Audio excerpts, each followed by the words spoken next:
At 9:10 in the morning on November 20th, 1943, the first Marines waded ashore on a tiny Pacific island most of them had never heard of a month earlier. By 1:30 in the afternoon on November 23rd, 76 hours later, the island was declared secure. In that span of just over 3 days, more than 1,000 United States Marines were killed and over 2,000 wounded, taking a speck of coral and sand smaller than New York Central Park, barely 2 miles long and less than a mile wide at any point. Of the roughly 4,700 Japanese troops defending it, all but 17 died fighting. This is the Battle of Tarawa, the battle that shocked the American public and the one that permanently rewrote how the U.S. military approached amphibious warfare for the rest of the war. Tarawa Atoll sits in the Gilbert Islands, in the Central Pacific, thousands of miles from anywhere that mattered strategically to most Americans in 1943. But the atoll's main island, Betio, barely 2 miles long and, at its widest point, less than half a mile across, held a Japanese airfield that sat directly in the path of America's planned advance toward the Marshall Islands, and eventually the Mariana Islands close enough to launch bombers at Japan itself. Before the Marshalls could be taken, Betio had to be neutralized first. It was the first genuinely fortified island the United States would attack head-on in the Pacific War, and the Japanese had spent months turning it into what one American planner later called an unsinkable battleship. Roughly 1,000 Japanese construction workers and 1,200 Korean forced laborers had spent the better part of a year building defenses across Betio's 290 acres.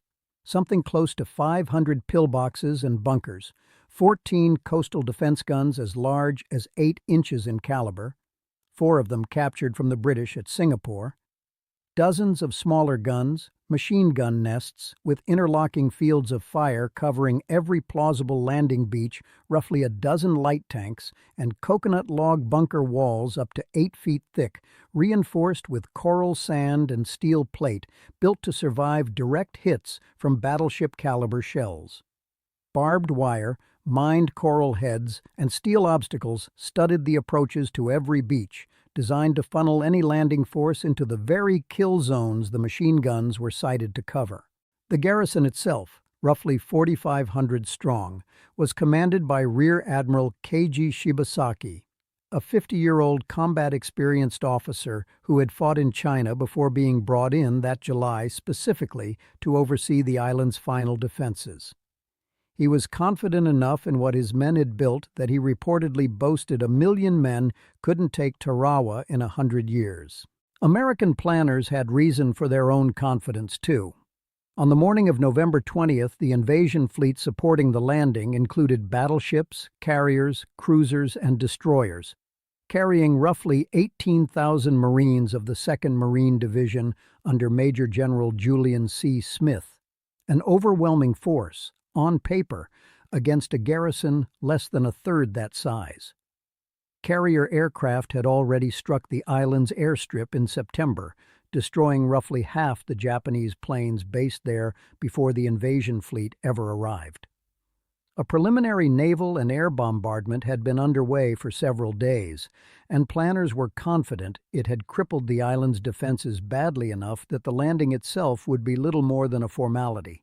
It hadn't. A pre-invasion airstrike was delayed on the morning of the assault, which forced the support ships providing covering fire to hold their positions far longer than planned, dodging increasingly accurate return fire from shore batteries that were supposed to already be silenced. Coconut log bunkers reinforced with coral sand and steel plate had shrugged off much of the bombardment entirely, exactly as they'd been designed to. What nobody had accounted for was the tide. Betio was ringed by a shallow coral reef, and the invasion had been planned around the assumption of a high tide deep enough to float landing craft over it without difficulty. Instead, on the morning of the landing, the tide came in unusually low, a dodging tide, rare and difficult to predict with the incomplete charts American planners had available for this stretch of ocean. The newer amphibious tractors, called Amphtrax, could crawl directly over the reef regardless of water depth, and the first 3 assault waves riding in them mostly made it to the beach as planned. Everyone riding in behind them, in conventional Higgins boats with a deeper draft, ran straight into the exposed reef, 500 to 800 yards from shore, and stopped dead in the water. There was nothing to do but climb out and wade. Marines abandoned their grounded landing craft and started walking toward the beach through chest-deep water, carrying rifles, ammunition, and gear over their heads, directly into machine gun and artillery fire from a garrison that had every foot of that reef pre-registered for exactly this situation. Some men, weighed down by waterlogged packs and ammunition belts, stumbled into deeper pockets of water along the reef and drowned before they ever came under fire at all. Radios went under the water and stopped working, cutting commanders off from the units they were supposed to be directing. Men were hit in the open water with nowhere to take cover and nothing to do but keep walking. Disabled landing craft and the bodies of men who didn't make it clogged the approach lanes, slowing down the waves of reinforcements still trying to come in behind them.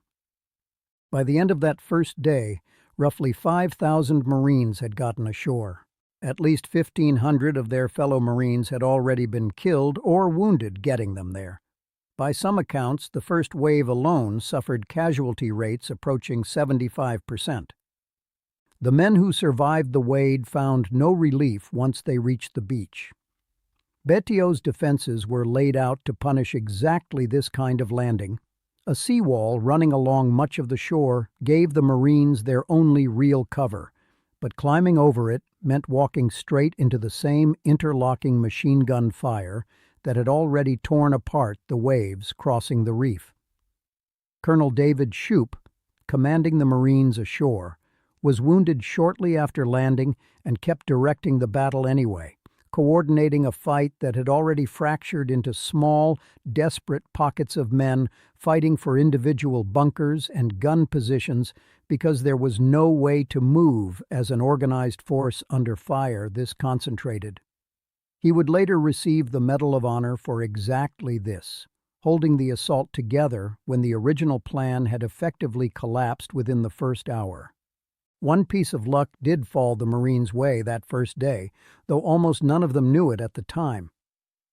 Rear Admiral Shibasaki and his senior staff were caught in the open, moving between command posts on the island when shells from 2 American destroyers found them directly. The strike killed Shibasaki and his entire staff in a single stroke, leaving Betio's defenders without centralized command for the remainder of the battle. It didn't make the fighting any less brutal. Japanese troops kept fighting from their fortified positions with the same ferocity regardless. But it meant the defense from that point on was a series of isolated last stands rather than a coordinated plan, which mattered enormously over the next 2 days. By the second day, November 21st, Marines had captured Green Beach on the island's northwestern shore and began fighting their way along Betio's length, clearing bunkers and pillboxes one at a time, often with flamethrowers and demolition charges, because there was no other way to get an entrenched, determined defender out of a position built to withstand a battleship's guns. A typical assault on a single bunker meant a small team working forward under covering fire from riflemen and machine gunners, a flamethrower operator getting close enough to burn out the firing slits, and a demolition man following behind to seal the position for good with a satchel charge, repeated, position by position, across an island honeycombed with roughly 500 of them. Tanks helped where the terrain allowed, but much of Betio's interior was too cramped and too heavily obstructed for armor to operate freely, leaving the worst of the clearing work to infantry moving at a crawl. Progress was measured in yards. By the evening of November 22nd, Japanese survivors had been pushed into shrinking pockets on the island's eastern end and along its northern shoreline, cut off from each other and running out of options. In the pre-dawn hours of November 23rd, the remaining defenders launched a final, desperate banzai charge, a last all-or-nothing assault rather than surrender, which was never seriously considered by either side as a realistic option in this fight. Marines repelled it. By 1:30 that afternoon, Betio was declared secure. War correspondent Robert Sherrod, who had landed with the Marines and stayed through the entire battle, described the scene at low tide the following morning in terms that stayed with readers back home for decades. Dozens of bodies still visible out on the exposed flats where the reef had stranded the second wave, and an overpowering smell that made clear, in a way official casualty figures never could, exactly what those 76 hours had actually cost. The final numbers made Tarawa one of the costliest battles, relative to its size and duration, in the entire history of the United States Marine Corps. 1,009 Marines were killed. Just over 2,000 more were wounded. Of the roughly 4,700 Japanese defenders, all but 17 died. Another 129 Korean laborers were taken prisoner. But the fighting garrison itself was annihilated almost to the last man. Exactly the outcome Shibasaki's defensive doctrine had been built around from the start. The wider Gilbert Islands operation that Tarawa was part of took an additional brutal toll on the Navy that had almost nothing to do with the fighting on Betio itself. The escort carrier USS Liscum Bay, supporting the simultaneous landing on Makin Atoll, was torpedoed by a Japanese submarine and sank with the loss of 646 sailors. A single naval disaster nearly as costly, in lives, as the entire ground battle for Tarawa itself. Back in the United States, the scale of the losses landed as a genuine shock. Previous Pacific landings from Guadalcanal onward had involved hard fighting once ashore, but nothing had prepared the American public for a battle this violent, over ground this small, concluded in barely 3 days. Newsreel footage and photographs from Tarawa, including images of American dead lying on the beach, a level of graphic honesty about combat casualties the public hadn't really been shown before, provoked genuine public outrage when they reached theaters and newspapers back home. General Holland Smith, commander of the wider Amphibious Corps, compared the losses to Pickett's charge at Gettysburg when he toured the beaches afterward.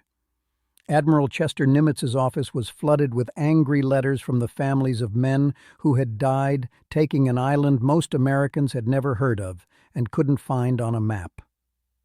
The newly appointed Marine Corps Commandant, Alexander Vandegrift, defended the operation to Congress directly, arguing that there had simply been no way to take Betio except by direct assault, given the island's size and the way its defenses had been built. That public reckoning forced a serious, practical reassessment of how the United States conducted amphibious warfare for the remainder of the war. And this, more than any single tactical detail, is Tarawa's real legacy. Commanders concluded that pre-invasion naval and air bombardment needed to be sustained far closer to the actual moment of landing, rather than pausing beforehand and giving defenders time to recover and man their positions again. Amphibious tractors, the vehicles that had gotten Marines over the reef when Higgins' boats couldn't, were built and deployed in far greater numbers for every landing that followed, eventually becoming the default assault vehicle rather than the exception. Hydrographic reconnaissance of tides and reefs became a standard, non-negotiable part of invasion planning, eventually leading to the creation of dedicated underwater demolition teams, the forerunners of today's Navy SEALs, whose entire job was scouting exactly the kind of hazard that had stranded Tarawa's second wave before a single Marine ever left a ship. Communications equipment was redesigned to survive exactly the kind of soaking that had cut Shoup off from half his own command in the opening minutes of the battle. Every major amphibious assault the United States conducted afterward, Kwajalein, Saipan, Peleliu, Iwo Jima, Okinawa, carried Tarawa's lessons embedded directly into its planning, purchased at a cost of over 1,000 Marines in 76 hours. 10 years after the battle, Major General Julian Smith, who had commanded the landing, offered a reflection that has stood as something close to the last word on Tarawa ever since, honoring the courage of Japanese defenders who chose to fight almost to the last man, and expressing what he called reverence and respect for his own Marines and sailors who crossed that reef under fire, whether as assault troops, supply carriers, or the men who came back for the wounded. Recovery of the American dead has, in its own way, never fully finished. Many burial sites on Betio were disturbed or covered over almost immediately after the battle. As Navy engineers moved in to build the airfield, the entire invasion had been fought to secure, and detailed records of exactly where individual Marines had been buried were often incomplete or lost entirely in the rush. Only about half the Marines killed at Tarawa were recovered and returned home in the years immediately following the war, leaving hundreds of families without a body to bury for decades afterward. Modern search efforts, using ground-penetrating radar, archival research, and DNA identification techniques that didn't exist in 1943, have continued finding and identifying remains on Betio well into the 21st century, bringing individual Marines home more than 70 years after they died crossing a few hundred yards of open reef under fire that never let up. A slow, ongoing act of accounting for a battle that at the time the country back home struggled even to understand. If you want to hear how the amphibious doctrine forged at Tarawa was put to the test at Iwo Jima and Okinawa, that's a story for another video. Let us know in the comments which forgotten battle we should cover next.